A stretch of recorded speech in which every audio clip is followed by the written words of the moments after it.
Je vais vous présenter comment Nadia et moi voulons que vous présentiez votre cahier. Vous pourrez aussi le faire en français langue étrangère et en anglais langue étrangère. Donc vous allez avoir des cahiers CIS, donc c'est les cahiers français, dans lesquels il y a une marge. Vous voyez ce qu'on appelle la marge ici avec la ligne rouge. Donc on va commencer à écrire, quand on commence une journée de travail, on écrit la date. Donc voilà comment on va s'y prendre pour écrire la date. En français, on écrira avec une majuscule. Nous aujourd'hui on est samedi. Samedi, on va prendre un stylo rouge. 29 août. D'accord? Et ensuite je vais souligner la date. Donc quand je souligne, j'utilise la petite ligne bleue qui est juste en dessous de la ligne d'écriture. Ok? Ensuite, je vais sauter une ligne. Vous avez vu là, j'ai une ligne d'écriture. Celle-ci, je la saute et je vais compter 1, 2, 3, 4, 5, 6, 7, 8 carreaux pour écrire le nom du sujet ou de la matière dans laquelle je fais l'exercice. Donc par exemple, si on dit que c'est des mathématiques, je vais écrire ici mathématiques. Et je vais faire la même chose. Je vais souligner en mettant ma règle bien précisément sur la ligne qui est en dessous de la ligne d'écriture. Si jamais j'ai un exercice à faire dans lequel il y a un numéro et une page, je vais sauter une ligne, je vais à nouveau aller dans la marge et je vais écrire par exemple exercice numéro 2, page 24.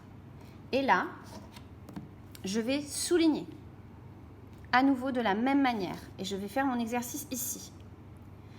Je peux très bien avoir peut-être après, plus tard, un exercice de grammaire. Dans ce cas, je vais écrire grammaire et je vais faire la même chose. Je vais souligner sur la petite ligne en dessous de la ligne d'écriture. Une fois que j'ai terminé ma journée ou quand je commence une nouvelle journée, pour bien montrer que la journée est terminée, je vais tirer un grand trait rouge qui va d'un bout à l'autre de la page. Si ma règle est trop petite, je bouge ma règle délicatement pour que mon trait soit propre et je vais continuer ici. Du coup, j'écrirai la date du lendemain ici. En anglais, ça sera la même chose. Je vais dans la marge et je vais écrire la date en anglais. Saturday. Et là, en rouge, 29th. Et je n'oublie pas le petit TH. Majuscule au mois en anglais. Et je vais souligner de la même manière sous ma petite ligne d'écriture. Je compte toujours mes 8 carreaux. Je saute une ligne et je compte mes 8 carreaux. 1, 2, 3, 4, 5, 6, 7, 8.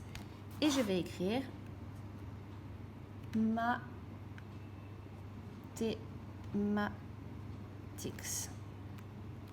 Et je vais souligner. Même chose, si j'ai un exercice avec un numéro de page, je l'écrirai dans la marge.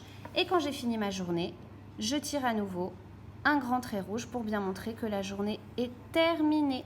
Ou peut-être quand je commence ma nouvelle journée, je tirerai ce grand trait rouge. Voilà, nous tenons beaucoup à ce que vos cahiers soient bien présentés et bien propres, donc nous comptons sur vous.